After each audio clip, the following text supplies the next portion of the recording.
हाँ तो बच्चों, पिछले 2 वीडियो में हम यहाँ तक चैप्टर को रीड कर चुके हैं। अब हम आज बात करेंगे सार्वजनिक सुविधाएं। ऐसा क्यों है कि हरियाणा में औसत व्यक्ति की आय केरल के औसत व्यक्ति की आय से अधिक है, लेकिन इन महत्वपूर्ण क्षेत्रों में वह केरल से पीछे है। सवाल ये उठता है कि हरियाणा की हमने आय देखी तो वो केरल से ज़्यादा थी, लेकिन बहुत सारी चीज़ों में वो केरल से पीछे है, यानी पैसा ज़्यादा होने के बावजूद भी वो केरल से पीछे है। तो इसका कारण क्या है? इसका कारण यह है कि यह आवश्यक नहीं है कि जेब में रखा रुपया वे सब वस्तुएं और सेवाएं खरीद सके जिनकी आपको एक बेहतर जीवन के लिए आवश्यकता हो सकती है। ये ज़रूरी नहीं होता है कि आपके पास ज़्यादा पैसा रखा हुआ है तो आप सारी जो चीज़ें हैं वो खरीद सको। जेब में रखा रुपया सारी चीज़ें नहीं खरीद सकता। क्यों नहीं खरीद सकता? नागरिक कितनी भौतिक वस्तुएं और सेवाएं प्रयोग कर सकते हैं, इसके लिए आय अपने आप में संपूर्ण रूप से पर्याप्त सूचक नहीं है। जो एक व्यक्ति है, जो वहाँ के लोग हैं, कितनी सारी चीज़ों को खरीद सकते हैं, कैसे यूज कर सकते हैं, ये खाली पैसे पे डिपेंड नहीं करता है। वो चीज़ें होनी भी तो चाहिए ना। अब मान लो आपको बीमारी है कोई, आपके पास बहुत सारा पैसा रखा है लेकिन उसका इलाज ही संभव नहीं है, तो वो पैसा किस काम का? अगर मान लो आपके पास बहुत सारा पैसा है लेकिन स्कूल कॉलेज ही नहीं है आपके यहाँ पे, तो फिर पैसा किस काम का? तो समृद्ध जीवन के लिए ज़रूरी नहीं है कि पैसा ही ज़रूरी हो, और भी भौतिक चीज़ें और भी भौतिक सुविधाएं बहुत ज़्यादा ज़रूरी होती हैं। जैसे उदाहरण के लिए सामान्यतः आपका जो द्रव्य है, यानी जो पैसा है, आपके लिए प्रदूषण मुक्त वातावरण नहीं खरीद सकता।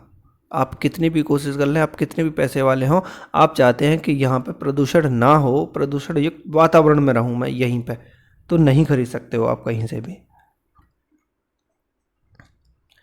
या बिना मिलावट की दवाएं आपको नहीं दिला सकता है। अब बिना मिलावट की दवा कैसे? मेडिकल से जाके आप पैसे दे के या डॉक्टर के पास जाके पैसे दे के ही तो खरीद सकते हो, लेकिन उसने मिलावट कर रखी है तो आप कैसे खरीद पाओगे बिना मिलावट की दवाएं?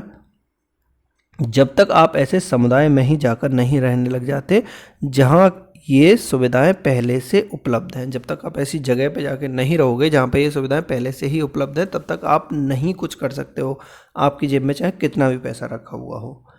द्रव्य आपको संक्रामक बीमारियों से भी नहीं बचा सकता है। मान लो कोरोना आया, कोविड-19 आया था, कोविड-19 में कितना भी पैसा हो आपको, लेकिन जब संक्रामक बीमारी आई, जब आपको रोग लगा तो वो लगा, खाली पैसे से वो नहीं रोक पाए ना अपने आप को। जब तक आपका पूरा समुदाय इनके बचाव के लिए कदम नहीं उठाएगा, जब तक आपके चारों तरफ के लोग इस बचाव के लिए कदम नहीं उठाएंगे, तब तक आप पैसे से कुछ भी नहीं कर सकते हो। वास्तव में जीवन में बहुत सी महत्वपूर्ण चीज़ों के लिए सबसे अच्छा और सस्ता तरीका इन वस्तुओं और सेवाओं को सामूहिक रूप से उपलब्ध कराना है। वास्तव में क्या होना चाहिए?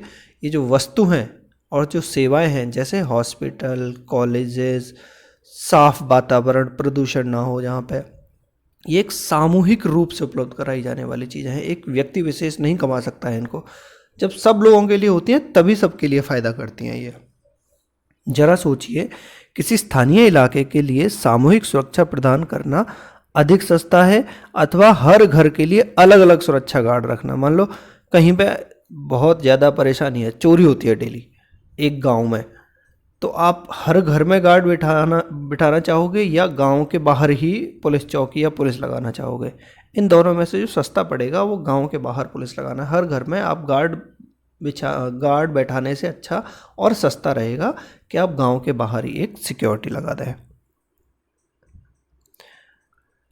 क्या आप क्या करते अगर आपके गांव या इलाके में आपके अतिरिक्त कोई और पढ़ने में रुचि ही नहीं रखता? मान लो आपके अलावा कोई और पढ़ना ही नहीं चाहता, तो क्या स्कूल बन पाता? बताओ, क्या तुम पढ़ पाओगे? शायद तब तक नहीं जब तक तुम्हारे माता पिता तुम्हें कहीं और निजी स्कूल में पढ़ने भेजने की क्षमता ना रखते हो, या तो आप में इतनी क्षमता हो कि आप किसी अलग अकेले स्कूल में, यानी कि पूरा स्कूल आपके लिए ही हो, तब तो ठीक है।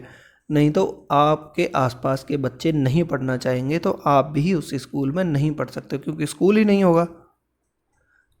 आप इसलिए पढ़ पा रहे हो क्योंकि बहुत से अन्य बच्चे पढ़ना चाहते हैं, और बहुत से लोग ये मानते हैं कि सरकार को स्कूल खोलने चाहिए और अन्य प्रकार की सुविधाएं उपलब्ध करानी चाहिए। जिससे सभी बच्चों को पढ़ने का अवसर मिले। अभी भी बहुत से क्षेत्रों में बच्चे, मुख्य रूप से लड़कियां, उच्च विद्यालयी शिक्षा भी नहीं ले पा रहे। क्यों? क्योंकि सरकार, समाज ने इसके लिए पर्याप्त सुविधाएं उपलब्ध नहीं करा रखी। लड़कियां पढ़ना चाहती हैं लेकिन लड़कियों के लिए अलग से कोई स्कूल ही नहीं है। गांव के पास कोई स्कूल ही नहीं होगा तो पढ़ेंगे कहाँ से? उच्च शिक्षा के लिए नहीं पढ़ पाती है, क्योंकि यहाँ का समाज भी नहीं चाहता है कि लड़कियाँ पढ़ें। और जब समाज नहीं चाहता है तो समाज से सरकार बनती है, तो सरकार भी नहीं चाहती। केरल में शिशु मृत्यु दर कम है क्योंकि यहाँ स्वास्थ्य और शिक्षा की मौलिक सुविधाएं पर्याप्त मात्रा में उपलब्ध है। केरल में क्यों शिशु मृत्यु दर कम है? बहुत कम था। बिहार और हरियाणा के कंपैरिजन में जब हमने तालिका को देखा था तो क्यों कम है? क्योंकि यहाँ पे स्वास्थ्य और शिक्षा की मौलिक सुविधाएं उपलब्ध हैं। हरियाणा में ऐसा नहीं है। वितरण प्रणाली ठीक प्रकार से कार्य करती है। वहाँ पे जो सामान बांटने की, जो हॉस्पिटल हैं, जो दवाइयाँ बांटने की सुविधाएं हैं, जो और भौतिक जो वस्तुएं हैं, जो जरूरी सामान है, वो बांटने की जो सुविधाएं हैं, वो ठीक प्रकार से कार्य करती हैं। हमारी तरह नहीं, हरियाणा की तरह नहीं। ऐसे राज्यों में लोगों के स्वास्थ्य और पोषण स्तर निश्चित रूप से बेहतर होने की संभावना बन जाती है। जहाँ पे स्वास्थ्य सुविधा होगी, शिक्षा होगी, तो अपने आप ही वहाँ पे जो संभावना है जीने की, अच्छी तरह से जीने की, स्वास्थ्य और पोषण की, जो बेहतर हो जाती है। आओ इन पर थोड़ा विचार कर लेते हैं। तालिका 1.3 और 1.4 के आंकड़ों को देखिए। क्या हरियाणा केरल से साक्षरता दर आदि में उतना ही आगे है जितना कि प्रति व्यक्ति आय के विषय में? आप देखिए हरियाणा और केरल में कंपैरिजन करिए, साक्षरता दर में इतना ही आगे है जितना उसमें चल रहा था? नहीं है ना। ऐसे दूसरे उदाहरण सोचिए जहां वस्तुएं और सेवाएं व्यक्तिगत स्तर की अपेक्षा सामूहिक स्तर पर उपलब्ध कराना अधिक सस्ता है। आप सोच के देखिए, अब घर घर जाके कोई चीज़ देने से अच्छा होता है, अभी एग्जाम्पल दिया था हमने, एक सामूहिक वितरण प्रणाली बना दी है, सबके लिए उपलब्ध एक जगह पे हो जाए और तो सबको मिल जाए। अच्छे स्वास्थ्य और शिक्षा सुविधाओं की उपलब्धता क्या केवल सरकार द्वारा इन सुविधाओं के लिए किए गए व्यय पर ही निर्भर करती है? अन्य कौन से कारक प्रासंगिक हो सकते हैं? क्या सरकार ही केवल इन सारी चीज़ों को कर सकती है, या फिर और भी हैं आपके दिमाग में कि सब लोग मिलके कुछ कर सकते हैं, या कोई भी ऐसा हम मैकेनिज्म तैयार कर सकते हैं जहां सरकार की कम जरूरत पड़े और आप अपने आप कर सकें? तमिलनाडु के ग्रामीण क्षेत्रों में 90% लोग राशन की दुकानों का प्रयोग करते हैं, जबकि पश्चिम बंगाल में केवल 35% ग्रामीण निवासी इसका प्रयोग करते हैं। तो कहाँ के लोगों का जीवन बेहतर होगा? मान लो आपके यहाँ पे 100 लोगों में से 90 लोग ऐसे हैं जो सरकार ने जो बांट रही है वो उन चीज़ों को लेते हैं, और एक जगह पे 35 लोग हैं जो वो चीज़ ले रहे हैं। तो कहाँ के ज़्यादा सुखी रहेंगे? भाई वहीं के तो रहेंगे जहाँ 90 लोग लेने जा रहे हैं सरकार की जो सुविधाएं जो मिल रही हैं, वितरण प्रणाली है जो। तालिका 1.5 को ध्यान से अध्ययन कीजिए और निम्न अनुच्छेदों में रिक्त स्थानों को भरिए। हो सकता है कि इसके लिए आपको तालिका के आधार पर कुछ गणना करनी पड़े। उत्तर प्रदेश की ग्रामीण जनसंख्या की शैक्षिक उपलब्धि श्रेणी, आपको बहुत ध्यान से इसे देखना है क्योंकि एग्जाम में इस तरह के ऑब्जेक्टिव टाइप क्वेश्चन पूछे जा सकते हैं। ग्रामीण जनसंख्या की साक्षरता दर कितनी है? पुरुष तो 76% और महिला 54%। अगर हम आंकड़े में 100 पुरुष हैं और 100 महिला अगर ले लें हम, तो 100 पुरुषों में से 76 पुरुष यानी 76 पुरुष पढ़ रहे हैं गांव की जनसंख्या में, और महिलाओं में से केवल 54%, यानी 100 में से 54 महिला ही पढ़ने जा रही हैं।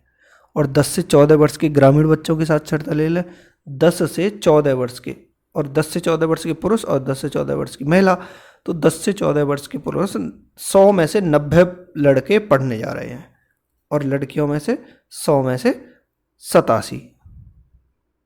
ग्रामीण बच्चों के प्रतिशत 85% और 82%, यानी 10 से 14 वर्ष की आयु के स्कूल जाने वाले ग्रामीण बच्चों की प्रतिशत। गांव के कितने बच्चे 10 से 14 वर्ष के बच्चे हैं जो स्कूल जा रहे हैं? 100 में से 85 बच्चे तो ऐसे हैं जो स्कूल जा रहे हैं, और 100 में से 82 लड़कियां हैं वो स्कूल जा रही हैं। आप देख पा रहे होंगे लड़कियों का प्रतिशत सब जगह कम है।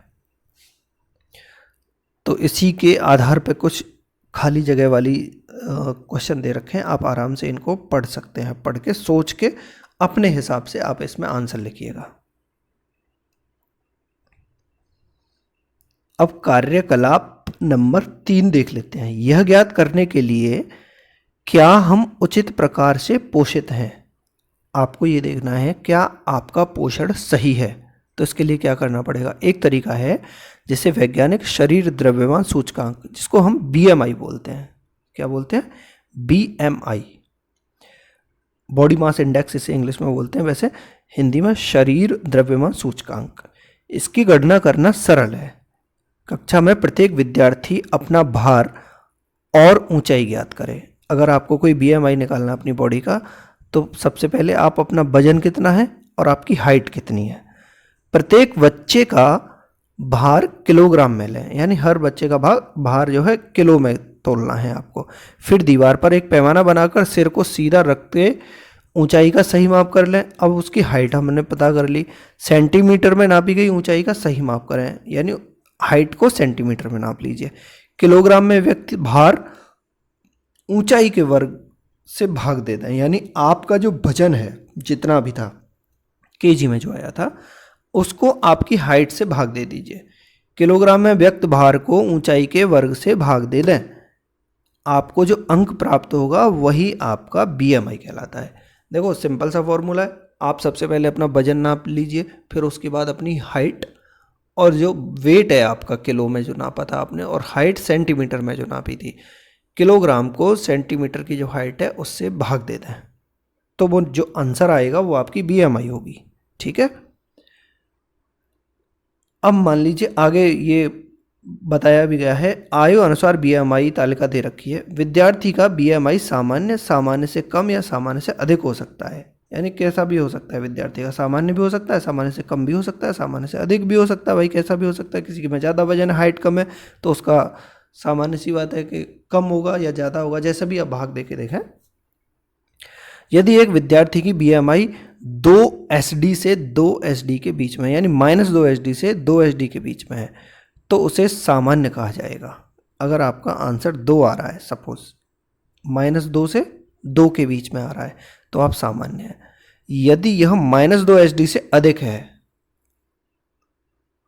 तो वह न्यून भारित है और उसे अतिरिक्त पोषण की आवश्यकता है। उदाहरण के लिए, यदि एक विद्यार्थी की आयु 14 वर्ष से 18 वर्ष है और उसके बीएमआई 15.2 है, तो वह अल्प पोषित है, यानी आपका इतना ज़्यादा आ रहा है तो आप अल्प पोषित है। जितना आपका बीएमआई ज़्यादा है आप उतने ही अल्प पोषित हैं।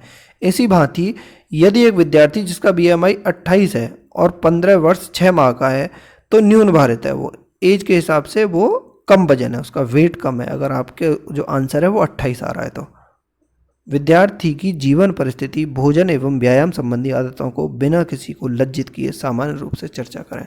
आप अगर कम वेट में आ रहे हो, आपका बीएमआई ज़्यादा आ रहा है, आपका भार कम आ रहा है, तो आप इसकी चर्चा कर सकते हैं। और अगर इसके बारे में ज़्यादा देखना है तो पेज नंबर 90-91 पे एक तालिका दे रखी है, उसमें एज के हिसाब से कितना बीएमआई होना चाहिए वो बताया गया है। आप अपने यहाँ चेक कर सकते हो अपना बीएमआई। अब हम बात करेंगे मानव विकास रिपोर्ट के बारे में। एक बार यह बात समझ में आ जाए कि यद्यपि आय का स्तर महत्वपूर्ण है, पर यह विकास के स्तर को मापने का अपर्याप्त मापदंड है। अभी हमने इतने चैप्टर जो पढ़ा है उसमें हमने यही जाना है कि जो आय है, केवल आय ही विकास का मापदंड नहीं है, ये अपर्याप्त है। तो हम अन्य मापदंडों के बारे में सोचने लगेंगे, तो फिर और मापदंड जो होते हैं उनके बारे में अब हम सोचेंगे कि आय नहीं है तो क्या हो सकता है। ऐसे मापदंडों की सूची लंबी हो सकती है, लेकिन वह इतनी उपयोगी नहीं रहेगी। हमें अधिक महत्वपूर्ण चीज़ों की कम संख्या में आवश्यकता है। यानी अगर हम सब चीज़ों को, सबके विचारों पर, हर आदमी की ज़रूरतों पर ध्यान देंगे तो ये सूची बहुत लंबी हो जाएगी। इसीलिए जो कम संख्या है महत्वपूर्ण चीज़ों की, यानी जो जरूरी जैसे स्वास्थ्य के लिए हॉस्पिटल, शिक्षा के लिए स्कूल, इन सारी चीज़ों को, जो बड़ी बड़ी चीज़ें जिसके लिए सबको ज़रूरत है, उसकी ही अगर हम सूची बना लें तो हम जल्दी काम कर सकते हैं। जैसे स्वास्थ्य और शिक्षा के सूचक, जैसे हमने केरल और हरियाणा की तुलना करने के लिए प्रयोग किए थे, ऐसे ही सूचकों में पिछले लगभग 1 दशक में स्वास्थ्य और शिक्षा सूचकों का आय के साथ व्यापक स्तर पर विकास के माप के लिए प्रयोग किया जाने लगा है। देखो, अगर हम मानव विकास रिपोर्ट की बात करें तो स्वास्थ्य और शिक्षा के स्तर पे ही बहुत सारे विकास को नापने लगे हैं अब हम। जैसे अभी हमने हरियाणा और केरल का जो एग्जाम्पल लिया था ना, उसमें स्वास्थ्य और शिक्षा के रूप में ही नाप रहे थे ना कि कहाँ का स्वास्थ्य अधिक है, कहाँ की शिक्षा बेहतर है, वही तो ज़्यादा ठीक है। जबकि इनकम में तो हरियाणा ज़्यादा था और स्वास्थ्य और शिक्षा में तो केरल ज़्यादा था, तो हमने केरल को ज़्यादा विकसित माना था, ना कि हरियाणा को ज़्यादा विकसित माना हो। पिछले 10 साल से हम यही काम कर रहे हैं, स्वास्थ्य और शिक्षा के सूचकों के व्यापक स्तर पर इस काम को कर रहे हैं। उदाहरण के लिए यूएनडीपी, एक संस्था है, पूरे विश्व की एक संस्था है, यूनाइटेड डेवलपमेंट प्रोग्राम नाम से। तो वो क्या काम करती है, वो मानव विकास रिपोर्ट प्रकाशित करती है, यानी पूरी दुनिया में कहाँ पे विकास हो रहा है इस तरह से, तो उसका नाम रखा है उसने मानव विकास रिपोर्ट। कौन जारी करता है इसे, यूएनडीपी। देशों की तुलना, लोगों के शैक्षिक स्तर, अच्छा ये क्या क्या पैरामीटर चेक करती है, हमारे शैक्षिक स्तर, उनके स्वास्थ्य स्थिति और प्रति व्यक्ति आय। हर आदमी की आय, जैसे अभी हमने औसत आय ऊपर निकाली थी, प्रति व्यक्ति आय आ गई थी, यानी जितना पैसा है उसको जनसंख्या से डिवाइड कर दिया था तो प्रति व्यक्ति आय आ गई थी। और वहाँ की स्वास्थ्य स्थिति कैसी है और वहाँ की शिक्षा की स्थिति कैसी है, ये 3 चीज़ें देख के किसी भी देश की हम मानव विकास रिपोर्ट तैयार करते हैं। भारत और उसके पड़ोसी देशों की 2020 की मानव विकास रिपोर्ट के कुछ संबंध में आंकड़ों पर दृष्टि डालना रुचिकर होगा। आप 2020 के मानव विकास की रिपोर्ट को आप इंटरनेट पर सर्च करिएगा, आप देखो उसे कि भारत का कितना चल रहा है, उसकी जो रैंकिंग है। देखो अभी वर्ष 2019 के लिए भारत और उसके पड़ोसी देशों के कुछ आंकड़े, 2019 के ये आंकड़े दे रखे हैं। ये आंकड़े आपको समझना बहुत ज़्यादा ज़रूरी है। क्यों? क्योंकि 2023 का जब हमने पेपर देखा था उसमें 2017 के आंकड़े पूछे गए थे। हो सकता है कि इस बार ये 2019 वाले आंकड़े पूछे जाएं। उसमें एक देश, कुछ देशों का कंपैरिजन दिया था ना, कि उसमें पूछा था कि आई थिंक प्रति व्यक्ति आय, मानव विकास रिपोर्ट ही पूछी थी कि कौन किसकी रैंकिंग भारत से बेहतर है इन देशों में से। तो देखो सेम वही है, यहाँ पे क्या दे रखा है, एक तो प्रति व्यक्ति आय जो डॉलर में हम नापते हैं, 2017 में ही है। देखो यही पूछा था, 2017 वाला ही आया था उसमें, प्रति व्यक्ति आय। श्रीलंका की भारत से ज़्यादा है प्रति व्यक्ति आय। देखो भारत की है 6,681 रुपये प्रति वर्ष और श्रीलंका की 12,707। क्यों ज़्यादा है? क्योंकि वहाँ की पॉपुलेशन कम है, इंडिया की पॉपुलेशन बहुत ज़्यादा है, इसलिए प्रति व्यक्ति आय वहाँ की ज़्यादा है। इसीलिए जो पूछा गया था 2023 में, उसका आंसर श्रीलंका होता। जन्म के समय संभावित आयु, श्रीलंका में संभावित आयु 75 वर्ष तक एक व्यक्ति जी सकता है, संभावित है, और भारत में 68.8 है अभी भी। विद्यालयी औसत आयु 25 वर्ष या उससे अधिक, विद्यालय में 10.6 है और भारत की स्थिति उससे भी ज़्यादा बदतर है, 6.5। विश्व में मानव विकास सूचकांक HDI, ह्यूमन डेवलपमेंट इंडेक्स होता है ये, का क्रमांक 2018 के अनुसार श्रीलंका 73वें नंबर पर आता है और भारत 130वें नंबर पर आता है। आपको ये याद रखना है कि HDI में, मानव विकास सूचकांक में, भारत का 2018 में रैंकिंग 130 थी। ठीक है, इतना बस याद रखना है। बाकी भारत से नीचे है म्यांमार है, पाकिस्तान है, नेपाल है, बांग्लादेश है। HDI का अर्थ मानव विकास सूचकांक, ऊपर दी गई तालिका में HDI सूचकांक का क्रमांक कुल 189 देशों को लिया गया है। जो 130वीं रैंक आई है हमारी, उसमें 189 लोग थे, यानी हमारी स्थिति बहुत ज़्यादा बेहतर नहीं है, बहुत गड़बड़ कह सकते हैं इसको।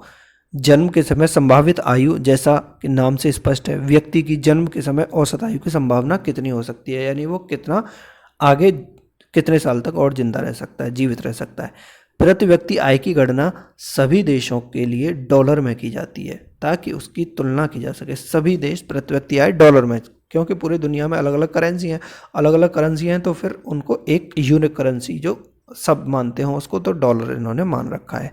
यह इस तरीके से भी की जाती है कि $1 किसी देश की समान मात्रा में वस्तुएं और सेवाएं खरीद सकता है। $1 कितनी चीज़ें खरीद सकता है सारे देशों में। क्या यह आश्चर्यजनक नहीं है कि हमारे पड़ोस का एक छोटा सा देश श्रीलंका हर विषय में भारत से आगे है और हमारे जैसे बड़े देश का विश्व में इतना नीचा क्रमांक है? तालिका 1.6 यही दिखाती है। देखो बहुत ज़्यादा आश्चर्यजनक है। श्रीलंका बहुत छोटा सा देश है, इंडिया के कंपैरिजन में बहुत छोटा है, लेकिन वो हर चीज़ में हमसे आगे है। लेकिन नेपाल और बांग्लादेश की प्रति व्यक्ति आय भारत की तुलना में कम है, फिर भी वे भारत से आयु संभावित में पीछे नहीं है। आपने इस तालिका को देखा कि जो नेपाल है और बांग्लादेश है, इसकी आयु 70.6 और 72.8 है, यानी इनकी प्रति व्यक्ति आय कम होने पे भी इनकी जो संभावित आयु है, यानी इनके यहाँ पे जो ज़्यादा जीने की संभावना है वो 70 साल तक है, हमारे यहाँ 68 साल तक ही है बस। सोचने वाली बात है।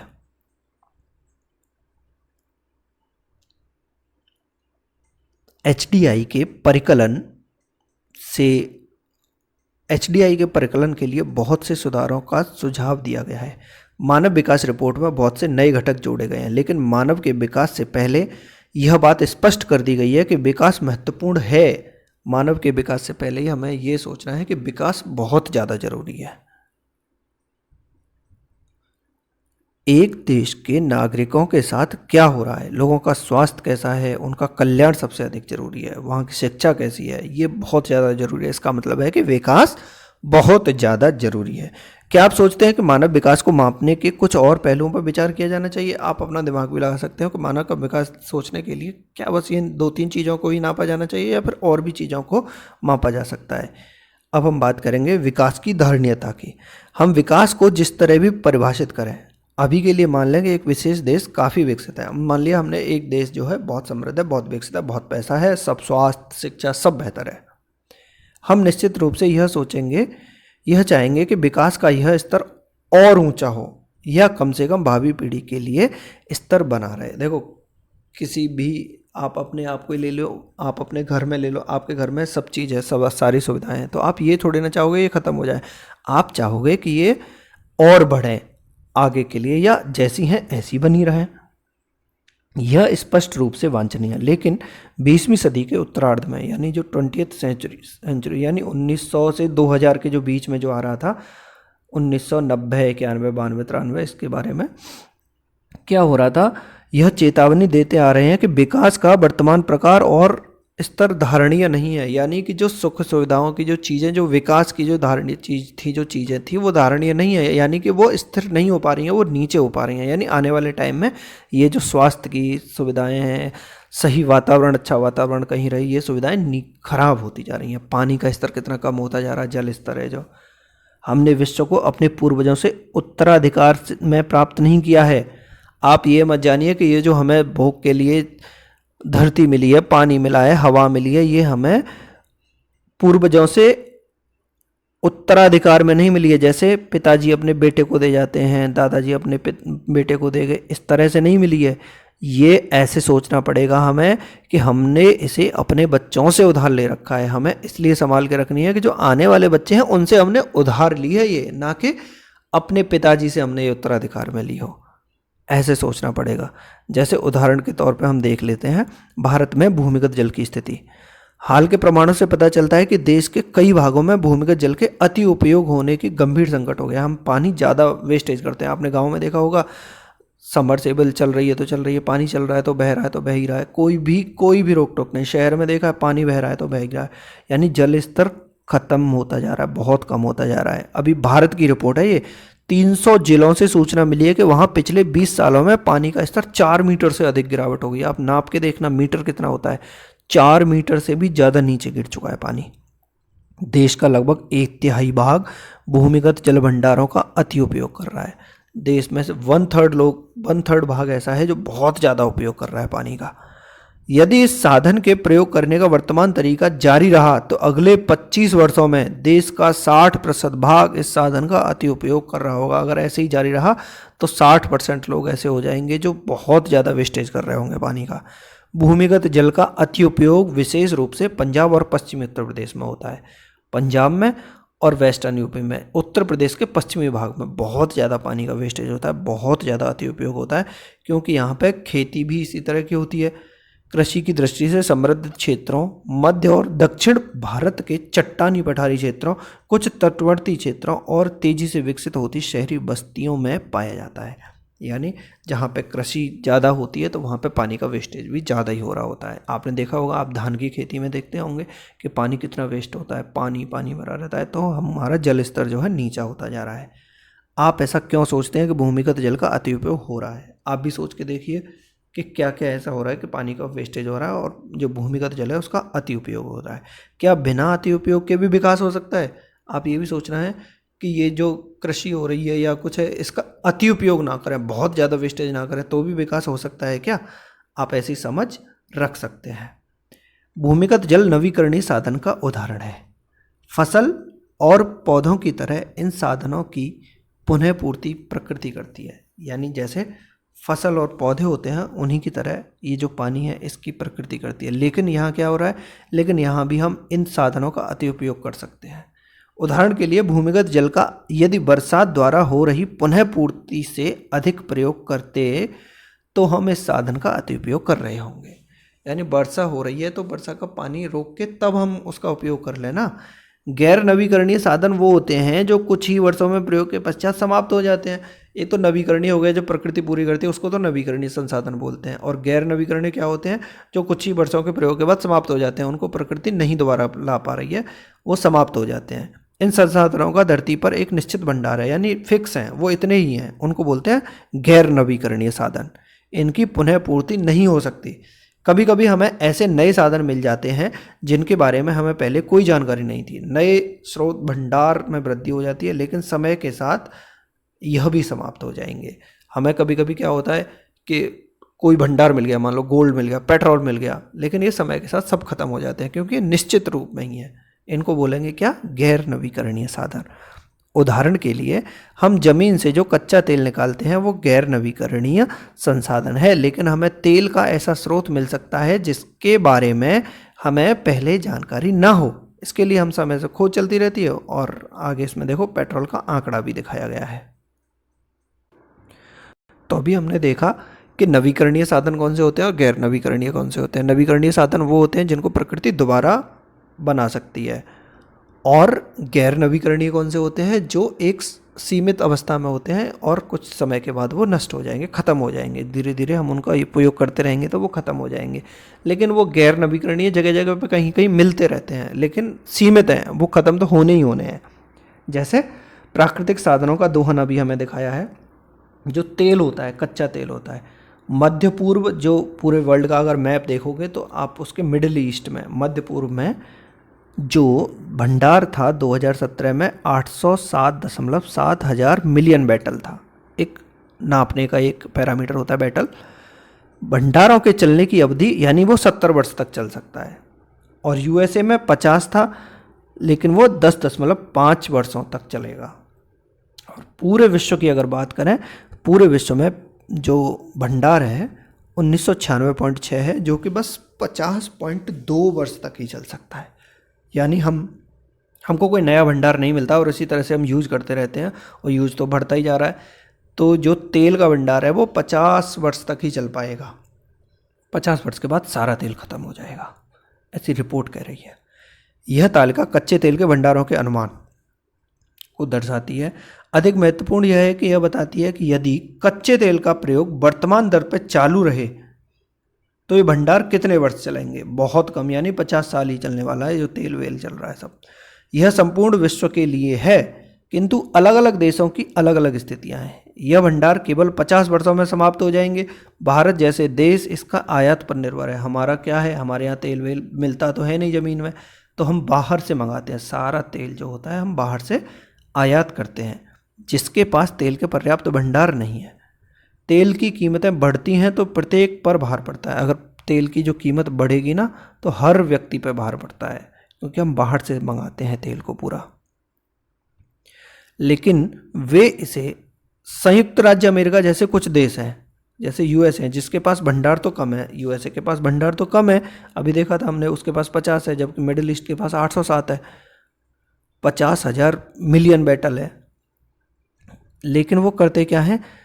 संयुक्त राज्य अमेरिका जैसे देश जिनके पास भंडार तो कम है, लेकिन वे इसे सैन्य और आर्थिक शक्ति से पा लेते हैं। यानी उनकी जो सैन्य शक्ति है, जो सेना है, उनके पास ज़्यादा है और पैसा ज़्यादा है, तो वो किसी भी देश पर कब्जा करके इस तेल को ले लेते हैं।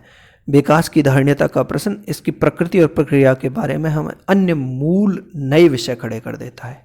अब विकास का जो धारणीयता है वो और क्वेश्चन खड़े कर रहा है। कैसे? क्या किसी देश की विकास प्रक्रिया के लिए कच्चा तेल अनिवार्य है? अब यहाँ पे देखो स्वास्थ्य, शिक्षा और उससे भी अलग एक और चीज़ आ गई, क्योंकि कच्चा तेल बहुत ज़्यादा ज़रूरी है और इसकी कीमत बढ़ेगी तो सब पे भार पड़ेगा। तो अब दिमाग में आता है कि इसके लिए कच्चा तेल भी ज़्यादा ज़रूरी होता है क्या विकास के लिए? सोच के देखिए, भारत को कच्चे तेल का आयात करना पड़ता है। उपरोक्त स्थिति में देखते हुए आप भारत के लिए आने वाले समय में किन समस्याओं का पूर्वानुमान लगाते हैं? अपने दिमाग में सोचिए कि हमको तेल बाहर से लाना पड़ रहा है और पूरी दुनिया में बस 50 साल के लिए तेल बचा है, तो हम किन किन समस्याओं का, यानी आने वाले समय में कीमत और ज़्यादा बढ़ेगी, तो हम कौन सी समस्याएं अपने दिमाग में सोच पा रहे हैं कि क्या क्या आने वाले फ्यूचर में, आने वाले 50 सालों में क्या क्या समस्या और हो सकती हैं। पर्यावरण में गिरावट के परिणाम राष्ट्रीय और राज्य सीमाओं का ख्याल नहीं करते। अगर मान लो पर्यावरण में गिरावट होती है ना, तो कोई सीमा नहीं देखी जाती कि उस देश में हो गई, हमारे देश में नहीं हुई। यह एक क्षेत्र का देशगत विषय नहीं रहा है। हम सबका भविष्य परस्पर जुड़ा हुआ है। विकास की धारणीयता तुलनात्मक स्तर पर ज्ञान का नया क्षेत्र है, जिसमें वैज्ञानिक, अर्थशास्त्री, दार्शनिक और अन्य सामाजिक वैज्ञानिक मिलजुल कर काम कर रहे हैं। जो नया टर्म आया है विकास की धारणीयता, यानी कि हमको ऐसे यूज करना है जैसे हमने अपने बच्चों से उधार ले रखा है। किसी भी चीज़ का ऐसे यूज करना है कि ये आने वाले बच्चों की पीढ़ियों, आने वाली पीढ़ियों में काम कर सके। हमको इतना यूज करना है कि अपने यूज लायक और आने वाली पीढ़ियों के लिए बच जाए। ये इसको बोलते हैं विकास की धारणीयता। विकास या प्रगति का प्रश्न हमेशा चलने वाला प्रश्न है। हर वक्त में हमें व्यक्तिगत स्तर पर और समाज का सदस्य होने के नाते यह प्रश्न पूछने की आवश्यकता है कि हम कहाँ जाना चाहते हैं, हम क्या बनना चाहते हैं और हमारे लक्ष्य क्या हैं। इसलिए विकास पर बहस जारी है। देखो, सोचने वाली बात है। विकास पर बहस करना बहुत ज़्यादा ज़रूरी है। किसी भी चीज़ से ज़्यादा ज़रूरी है कि हम अपने डेवलपमेंट के बारे में सोचें। डेवलपमेंट के लिए हमें क्या क्या चीज़ों की ज़रूरत होती है। इस चैप्टर में हमने जाना कि खाली पैसा ही सब कुछ नहीं होता है। वहाँ का स्वास्थ्य, वहाँ की शिक्षा, वहाँ की शिशु मृत्यु दर हमने देखी, वहाँ लोगों की जीवन प्रत्याशा कितनी है, कितने साल तक वो जिएंगे, ये देखा हमने। अपनी स्थिति देखी, अपने देश का कंपैरिजन किया। फिर उसके बाद एक और चीज़ हमारे दिमाग में आई, तेल। जो तेल अगर औसत देखें अभी तक तो 50 साल, आने वाले 50 सालों तक ही चल पाएगा। और हमारे जैसे देश, भारत जैसा देश जो आयात करता है तेल को, जो बाहर से मंगाता है, खरीदता है, उसके लिए तो और ज़्यादा मुश्किल होने वाली है। हमारे पास अपना तो तेल भी नहीं है। तो ये सोचने वाली बातें हैं और इस पर बहस होना, इस पर विचार करना स्टूडेंट्स के लिए बहुत ज़्यादा आवश्यक है। आशा है आपको चैप्टर समझ में आया होगा। अगले वीडियो में अगले चैप्टर पर बात करेंगे। Thank you so much.